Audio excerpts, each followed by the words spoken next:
Hola, bienvenidos de nuevo, una vez más, a este nuevo vídeo, que es la primera parte de las dos en las que he dividido la descripción y la explicación de un conjunto de ejemplos de diseño de circuitos reales con amplificador operacional real.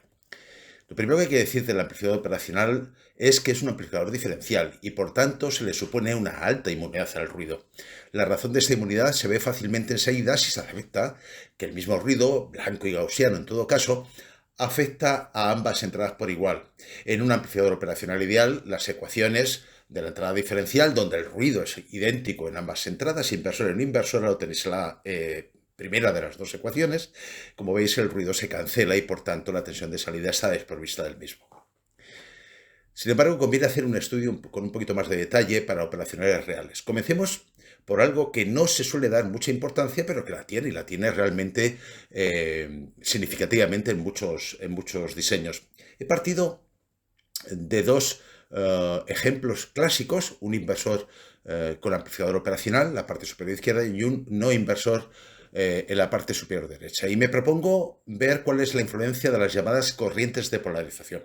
Las corrientes de polarización se deben fundamentalmente en los operacionales basados en tecnología bipolar, en que las corrientes de polarización de ambos transistores del par diferencial no son iguales y por tanto aparecen unas corrientes entrantes o salientes, en este caso las he pintado entrantes en el operacional, y más y menos entrantes en ambas entradas del operacional. Así que lo que hacemos es coger estas dos estructuras inversora en inversora, quitarles la tensión de entrada, la señal de entrada, y colocar, en el caso de la entrada no inversora, una resistencia R sub P que me permita tener una tensión en la entrada no inversora proporcional a la corriente debida, como digo, a las corrientes de polarización internas.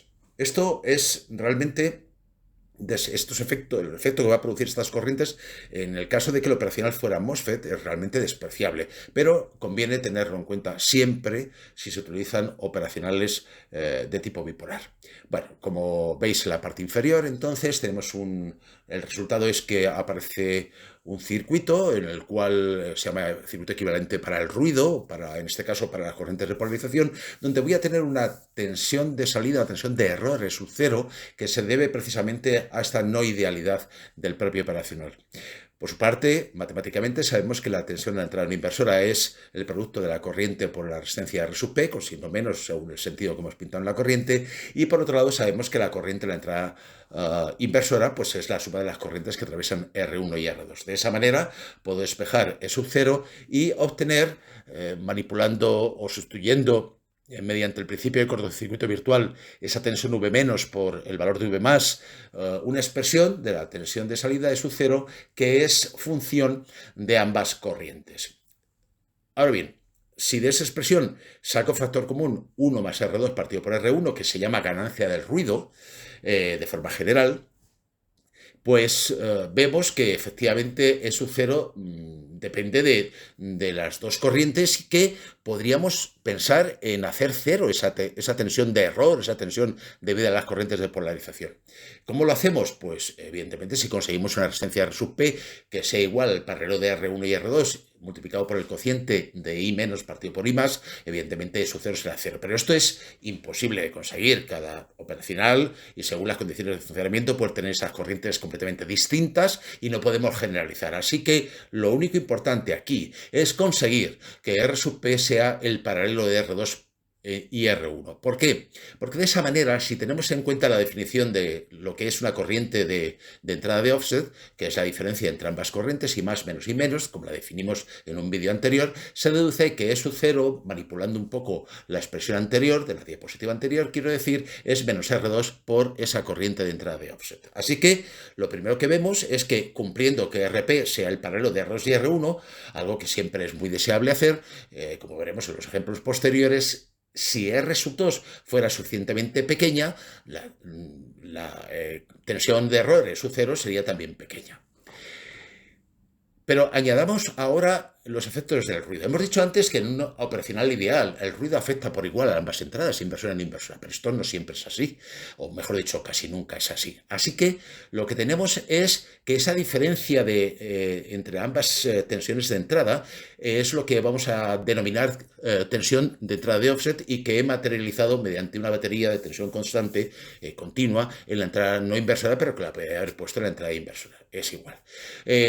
Es muy sencillo demostrar que en ese caso la tensión de error de salida de sub cero tiene ahora un nuevo término que depende, como veis, de la tensión de entrada de offset. Lo que no ha variado, como veis también, es que sigue apareciendo el término ganancia de ruido 1 más R2 partido por R1. Y, por supuesto, la corriente de entrada de offset, que ahora aparece también multiplicado al paralelo de R2 por R2 y R1. Bueno, en concreto, esto está siempre presente. Puede haber más ruido, puede predominar un término, puede predominar el otro, dependiendo de la tecnología del operacional. Pero lo que sí podemos concluir es que, en primer lugar, el ruido también contribuye a que aparezca una tensión de salida de error, una tensión de offset de salida, se dice en muchos textos. Se mejora la inmunidad al ruido con resistencias pequeñas, lo vimos en la diapositiva anterior, aunque esto hace, cuidado, que el consumo en corriente sea elevado, las corrientes sean elevadas. Lo que es imprescindible siempre es que la resistencia, impedancia en general, vista desde la entrada inversora e inversora, sean iguales y por tanto en este caso R sub P es igual al paralelo de R1 y R2. Bien, veamos algunos ejemplos de diseño. Vamos a empezar por un amplificador diferencial básico. Es básico, pero funcionalmente es correcto y se puede diseñar y funciona correctamente, en el cual vemos que las dos entradas, las dos señales de entrada, V2 y V1, están conectadas a las entradas no inversora e inversora respectivamente a través del mismo valor de resistencia R1, mientras que la resistencia de realimentación del operacional R2 es igual a una resistencia que hemos colocado entre la entrada no inversora y masa. De esa manera garantizamos que la resistencia vista desde ambas entradas, inversora e inversora, resistencia equivalente de Thevenin, es la misma, que es el paralelo de R1 con R2. Por otro lado, si esto es así, se puede demostrar fácilmente aplicando un par de ecuaciones de mallas, etcétera, que la tensión de salida V sub 0 es proporcional a la diferencia de las dos tensiones, en este caso V2 menos V1, siendo V2 siempre la tensión que conectamos a través de R1 en la entrada no inversora. Esa constante de proporcionalidad es la ganancia diferencial y es el cociente de R2 partido por R1. ¿Qué ventajas tiene este tipo de amplificadores? Pues que tiene un buen factor de rechazo al modo común, aunque es mejorable, y es mejorable, o lo que hace que no sea tan bueno como debería de ser, es la presencia de las dos resistencias de entrada de R1. La tensión de offset es pequeña, pero no es nula. Y eso es porque hemos dicho que la resistencia de Thevenin es la misma en ambas entradas del operacional. Tiene una alta inmunidad al ruido, como corresponde a todo diferencial, y el haber puesto esos equivalentes de Thevenin iguales. Pero todo es mejorable, como veremos después. ¿Cuáles son los inconvenientes? Pues el principal es que para modificar la ganancia de este amplificador, que, por ejemplo, manipulando el valor de R2 no hay una única resistencia, hay dos. Tendríamos que variar las dos, porque si no lo hacemos así, la expresión que vemos en la parte superior derecha de la tensión de salida pues no sería correcta. Es decir, R2 tiene que ser, tanto la de realimentación como la de que está conectada a la entrada no inversora, tienen que ser iguales. Así que hay que modificar las dos. Y esto ya es más complicado y además puede haber incluso diferencias, incluso aunque la resistencia sea del mismo tipo, diferencias por gradientes de temperatura, envejecimiento de los componentes, etc. En fin, tiene algunos inconvenientes, pero realmente es un circuito muy, muy útil que da muy buenos resultados. Y el otro inconveniente también es que la impedancia de entrada por ambas entradas, tanto a través de V1 o V2, la impedancia de entrada, del amplificador diferencial es baja, es pequeña, es aproximadamente la suma de R1 más R2. Bueno, aquí os presento un diferencial que se nos presenta muchas veces como alternativa al anterior. En mi opinión no lo es, porque tiene muchos inconvenientes. En primer lugar, esa doble realimentación que tiene una realimentación negativa a través de resistencias R medios, que aparecen en la parte superior, y una positiva a través del potenciómetro A por R, hace que Bueno, y luego hay un conjunto de resistencias de entrada, R medios, etc. Bien, el circuito en sí presenta numerosos inconvenientes. En primer lugar, vamos a empezar por la ventaja. La ventaja es que la expresión de la tensión de salida en función de la diferencia de las tensiones de entrada, pues es muy sencilla. Es 1 más 1 partido por 2A, que es lo que la ganancia diferencial multiplicado por esa diferencia. Ahora bien, ese A, que es el factor del potenciómetro de la realimentación positiva, hace que, dependiendo del valor de A, estemos provocando una fuerte realimentación positiva o no, pero si lo hacemos, estamos llevando al circuito a su inestabilidad. Pues hay que tener cuidado, es un circuito eminentemente inestable por esta razón. Más inconvenientes, pues que no mejoramos en nada la impedancia de entrada, sigue siendo baja. En concreto es aproximadamente 2R, bueno, no exactamente, pero aproximadamente.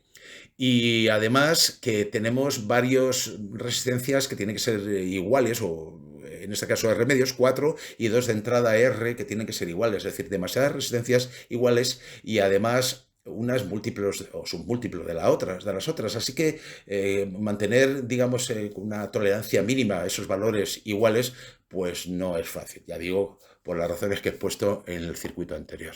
Así que nos llegamos al que verdaderamente es una alternativa, los dos amplificadores diferenciales anteriores, que es el llamado amplificador de instrumentación, y se llama así porque ha sido tradicionalmente usado en equipos de instrumentación de laboratorio por su muy buena calidad. Es un amplificador realmente de una calidad extraordinaria.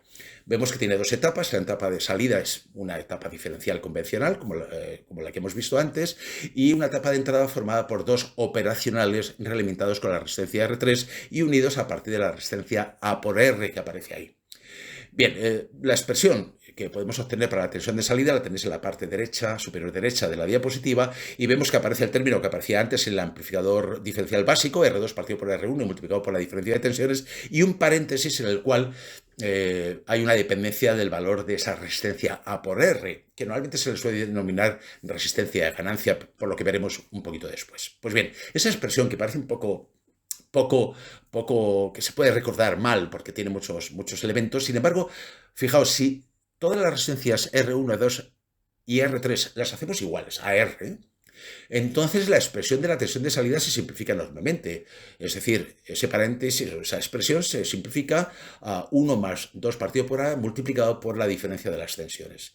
Y esa A que aparece ahí ya no es como antes, no provoca una realimentación positiva, ni forma parte del peligro de inestabilidad que puede entrar, porque aquí es todo estable, el circuito es estable, el circuito es preciso, la ganancia es finita y además es una ganancia que puedo digamos, establecer a conveniencia del diseño. Así que todo son ventajas, pero añadiré más impedancia de entrada muy grande. Si los operacionales de la izquierda de la etapa de entrada son buenos operacionales, y como veremos ahora en un ejemplo comercial lo son, la impedancia de entrada es muy grande, realmente elevada. Así que podemos despreciar las corrientes de entrada, y esas corrientes de entrada despreciables no van a provocar en las salidas del circuito ninguna tensión de offset ni nada por el estilo, que lo que hemos estado estudiando en las diapositivas anteriores. Luego tiene un factor de rechazo muy alto, y tan alto que corresponde a los propios operacionales de la etapa de entrada. Es decir, cuanto mejor sean esos operacionales, tanto mejor será su factor de rechazo al modo común y, por tanto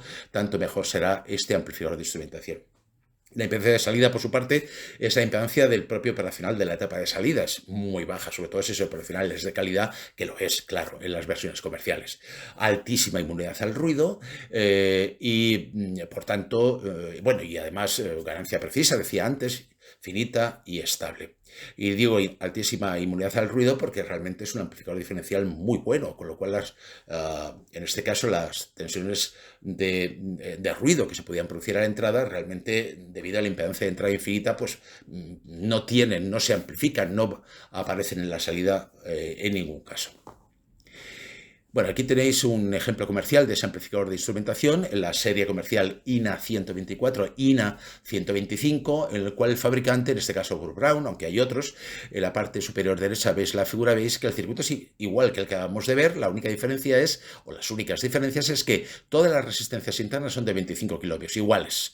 Y la resistencia AR que veíamos en la diapositiva anterior, el fabricante lo llama R sub G y nos muestra dos contactos para que situemos la resistencia que queramos. De esa manera, la ganancia de este amplificador de instrumentación es 1 más 50K partido por el valor de R sub G, con lo cual podemos ajustar la ganancia según el diseño al valor que nos parezca adecuado.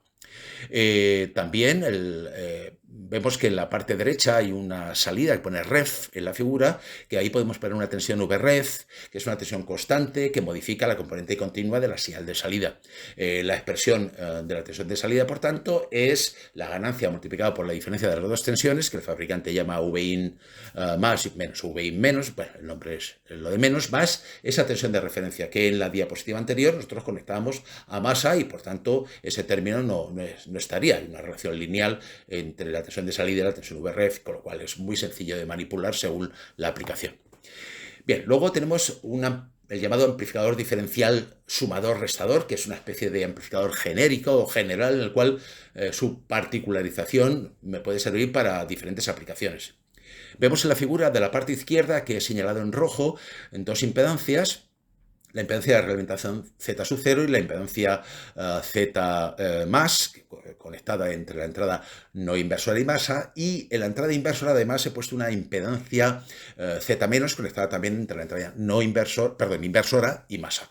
Por lo demás hay M señales, puede haber M señales a través de sus impedancias correspondientes conectadas a la entrada inversora y N, no tiene por ser el mismo valor, señales conectadas a la entrada no inversora con sus correspondientes impedancias. Pues bien, si se cumple que las dos impedancias remarcadas en rojo, Z sub 0 y Z más, son iguales y que toda la impedancia equivalente de lo que he marcado en azul en la parte superior es igual a la impedancia equivalente de lo que he marcado en azul en la parte inferior, si se cumplen esas dos condiciones, entonces la expresión de la tensión de salida es, como veis, un valor de Z sub 0 multiplicado por dos sumatorios, la diferencia de dos sumatorios. Un sumatorio para las entradas, todas las señales conectadas a la entrada no inversora, como vemos, además, y esto también se aplica para la entrada inversora, que tiene su propio sumatorio, como vemos, cada señal de entrada tiene una ganancia distinta, porque, por ejemplo, para una tensión V1 más, que está conectada a través de la Z sub 1 más, su ganancia es Z sub 0 partido por Z sub 1, pero para, digamos, una señal que es V sub 4 más, su impedancia es Z sub 0 partido por, me refiero, su ganancia es Z sub 0 partido por Z sub 4 más. Quiero decir con esto que puedo aplicar o no, dependiendo de la aplicación, ganancias distintas a las señales de entrada, tanto de la entrada inversora como no inversora. Y por esta razón se llama amplificador sumador restador diferencial. Tiene muchas aplicaciones, por supuesto sumadores, restadores, mezcladores de audio, etcétera, etcétera, etcétera. Bien, entramos en otro tipo de circuitos basados en operacional real. En este caso es el convertidor básico, por decirlo así, aunque funcionalmente es correcto y funciona muy bien, tensión corriente. Es decir, puedo tener una corriente o quiero tener una corriente, esto es un generador de corriente en definitiva, una corriente proporcional a una diferencia, en este caso, de las tensiones de entrada V2 menos V1. Comparte con el amplificador diferencial parte de su estructura. La diferencia está en que la carga no se conecta en V sub 0, sino se conecta en la entrada no inversora a masa R sub L. Si las resistencias que tienen ambas señales V2 y V1 son iguales y las dos resistencias de realimentación negativa, parte superior, positiva, cuidado, R sub 2 en la parte inferior, son iguales, entonces es muy fácil demostrar que I sub 0, corriente que sale por la resistencia de carga R sub L, no depende de la carga, sino de la diferencia de las tensiones partido por R1, primera de las ecuaciones. Pero además, si nos fijamos, la corriente que proporciona el operacional en su salida ve la misma resistencia o impedancia en general por la parte superior, es decir, por la realimentación negativa, que por la realimentación positiva, con lo cual hemos de afirmar o podemos afirmar que I sub 1 y I sub 3 pintadas con sentidos contrarios, pero eso es lo de menos, son iguales y el operacional tiene que dar en su salida una corriente sea el doble de I sub 1 o el doble de I sub 3, porque son iguales, aunque las haya pintado en sentido contrario, solamente de cara al análisis que he hecho del circuito. Así que con esa apreciación, V sub 0 es muy fácil demostrar, por tanto, que es I sub 0 por RL más I sub 3 por R sub 2. Y esto debe ser menor que la tensión de saturación máxima del operacional. Si es rail to rail, sería VCC. De acuerdo. Bien, pues también sabemos, viendo la ecuación de nodo en la entrada no inversora, que I sub 0 es I sub 3 más I sub 2, con lo cual I sub 3 es la diferencia de I sub 0 menos I sub 2. ¿Qué quiere decir esto? Que si sustituyo I sub 3 en la expresión que acabamos de comentar, el caso más desfavorable, es decir, el que va a acercarnos más a la saturación sería cuando I sub 2 es 0. Porque en ese caso I sub 3 sería igual a I sub 0 y por tanto tendríamos ahí, nos aproximaríamos un poquito más a la tensión de saturación. Bien, tomando ese caso que es el más desfavorable, nos sale que R sub 2 debe ser menor o igual que la expresión que tenéis, la última de las expresiones en esta diapositiva. Bien, pues esto es el análisis y el análisis que vamos a hacer en el resto de los circuitos que vamos a ver.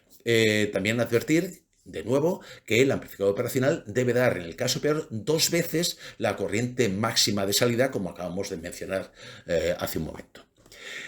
Bueno, si la corriente I sub 0 se prevé que sea de entrada o de salida, y por tanto tenemos que dar la opción de que el operacional envíe corriente o reciba corriente, y además, como es más que probable que en algunas aplicaciones el operacional no dé corriente suficiente, tiene que dar el doble de la corriente I sub 0, pues a veces se utiliza una estructura en push-pull o contrafase que ya hemos estudiado en vídeos anteriores y que he puesto, las ecuaciones son las mismas, lo único que he puesto en valor absoluto para evitar referirme al transistor NPN o el PNP, puesto que el funcionamiento es exactamente el mismo y las ecuaciones son exactamente las mismas. Aquí la presencia de los dos transistores, nunca puede conducir los dos a la vez, es lo que hace que el operacional ya no tenga que dar 2 veces la corriente máxima de salida, sino 2 veces la corriente máxima de salida dividido por beta, ganancia en corriente de los transistores, ojo, beta o HFE con minúsculas, dependiendo del tipo de aplicación, si es en alterna o es en continua. También decir que en este tipo de circuito, que es funcionalmente correcto y funciona muy bien, sin embargo no está corregida la posible distorsión de cruce de la que hablamos en un vídeo anterior y que naturalmente es aproximadamente 2 veces la tensión base emisor de los transistores. En fin, esto está explicado en un vídeo anterior y no me voy a parar en ello. Bien, luego hay un convertidor que es el convertidor 420 mA, que es una particularización de lo que acabamos de ver. Bien, para enviar una señal a cierta distancia a través de un cable no se hace en tensión, que es mucho más sensible al ruido que la corriente, se hace en corriente. Y para ello necesitamos un convertidor, se ha utilizado tradicionalmente, constituyendo un estándar de facto, los llamados convertidores tensión-corriente 420 mA. Es decir, es un circuito que da un mínimo de 4 mA siempre. Si alguna vez el receptor de la información, el circuito electrónico que recibe nuestra señal, no recibe al menos 4 mA, es una señal de que se ha producido una rotura de la conexión, una avería, y por tanto hay que repararlo. Por otro lado, R sub L siempre tiene un valor de 200 ohmios por tradición o por ser un estándar de facto. Y la corriente máxima de salida que debería de proporcionar el operacional son 2 veces I sub 0 máximo, que en este caso son 20 mA, es decir, 40 mA, lo que en la práctica es prácticamente imposible. Hay muy pocos, por no decir casi ningún operacional que dé una corriente tan elevada. Es necesario, por tanto, añadir una estructura, en este caso basado en un transistor bipolar, en uno solo y no en una estructura push-pull, porque en estos convertidores la corriente siempre es de salida y, como veis, la corriente que debe dar el operacional es aproximadamente 2 veces I sub 0 máxima partido por beta o por HF, como decía antes, y las ecuaciones son exactamente las mismas. Bien, con esta explicación somera podemos ver un ejemplo en el cual se nos dice que diseñemos un circuito para que dé una corriente proporcional a una señal que varía entre menos 6 y más 6 voltios y que la corriente debe ser 4 mA cuando la tensión de entrada vale menos 6 voltios o 20 mA cuando la tensión de entrada vale más 6 voltios. Es una única tensión, no es una tensión diferencial, pero lo que sí necesitamos es una tensión de referencia que en este caso constante, veremos a ver de qué valor, que me permita hacer el cálculo de todos los los elementos que tengo en el circuito, que tenéis en la figura. La tensión de referencia la he situado en la entrada inversora, pero podría haber sido al revés. Y la tensión de entrada, que varía entre menos 6 y más 6 voltios, la he situado en la entrada no inversora. Las ecuaciones son las mismas, la tensión de alimentación son más menos 12 voltios, bueno, en este caso podría ser simplemente más 12 voltios, y lo que tenemos es un sistema de dos ecuaciones con dos incógnitas a partir de la primera ecuación que me permite obtener I sub 0. I sub 0 es la diferencia entre las dos tensiones de entrada, en este caso V sub E menos tensión de referencia, partido por R1, y como no sé cuánto vale la tensión de referencia, ni sé cuánto vale R1, pues para los dos valores, 4 y 20 miliamperios, establezco un sistema de ecuaciones y obtengo que R1 vale 750 ohmios y la tensión de referencia menos 9 voltios. A partir de la segunda ecuación, para obtener V sub 0, para obtener R sub 2, a partir de V sub 0, despejo en este caso R sub 2, veis que como en el caso del push-pull aparece la tensión base-emisor y la pongo en minúscula, pero puede ser en mayúscula dependiendo de la aplicación, como digo, y en este caso pues me sale una resistencia que como máximo debería ser 370 ohmios y digamos para tener un cierto margen R sub 2 la he establecido en 300 ohmios, con lo cual el circuito ya está resuelto, como veis es muy sencillo. Bien, después tenemos otros convertidores, en este caso corriente-tensión, hacer operación inversa a partir, en este caso, de un amplificador inversor. Evidentemente la ganancia en tensión es menos R2 partido por R1, pero si nos fijamos en V sub 0, vemos que es menos I sub 1 por R sub 2, con lo cual la ganancia, la transresistencia o transimpedancia de este amplificador es V sub 0 partido por I sub 1, que es la corriente de entrada, y es igual a menos R sub 2 con, evidentemente, dimensiones de ohmios. Claro, la corriente I sub 1 la genera el hecho de que tener una tensión de entrada y una resistencia R1, pero solamente a modo de ejemplo, esto no es así. Lo que solemos tener es un generador de corriente, por ejemplo, pues eso puede ser la entrada de una señal que me envía un convertidor de 4 o 20 miliamperios y esa corriente que varía entre 4 miliamperios y su 1, pues la puedo convertir de nuevo en tensión. Puede ser perfectamente el primer circuito que tengamos en un receptor de esa información para convertirlo en tensión si lo necesitamos. Hay otras variantes como es el convertidor corriente-tensión, digamos de alta sensibilidad, donde la realimentación es un poco especial. Bueno, puedo demostrar, según las ecuaciones que tenéis en la parte superior, a partir de una corriente I sub 1, que la tensión de salida es menos I sub 1 por una resistencia equivalente, cuyo valor depende naturalmente de R1 y R2, pero también de R sub X, que suele ser una resistencia de precisión, y de ahí podemos tener un convertidor corriente-tensión pues, relativamente preciso, aunque no haya una relación lineal, como veis, en la resistencia equivalente respecto de R sub X. Pero bueno, es un posible convertidor para tener cierta sensibilidad. O alta sensibilidad. Bien, luego otro tipo de circuitos, en este caso no he puesto operacionales, aunque el LM331 de Texas Instruments tiene un circuito con operacionales en su interior, pero no conviene hacer circuitos por hacerlos, conviene utilizar los circuitos que ya están hechos, en este caso un convertidor frecuencia-tensión con un chip comercial de Texas Instruments. Podemos convertir una frecuencia entre 1 hercio y 100 kilohercios en una tensión proporcional. La figura que tenéis está sacada de las notas de aplicación, notas de ingeniería del propio fabricante, de las hojas de características, los valores de los componentes y la razón que tiene, el motivo por el cual tiene estos valores, etcétera, etcétera. Conviene que lo leáis con detenimiento si lo utilizáis, y aquí hay una aplicación y es simplemente convertir una señal cuadrada periódica de entrada con una determinada frecuencia en una tensión de salida V-out y hay una relación lineal o de proporcionalidad entre ambos, como veis en la figura. ¿De acuerdo? Así que conviene que le echéis un vistazo, pero es un circuito muy útil cuando uno quiere convertir frecuencia en tensión o, y esta es la ventaja del LM331, al revés, convertir en este caso tensión en frecuencia, sacar una señal periódica clock cuadrada de una determinada frecuencia con el mismo chip, con un montaje tan sencillo como este a partir de una tensión de entrada V. Bien, esto os remito al propio fabricante y veréis que tiene aplicaciones muy interesantes.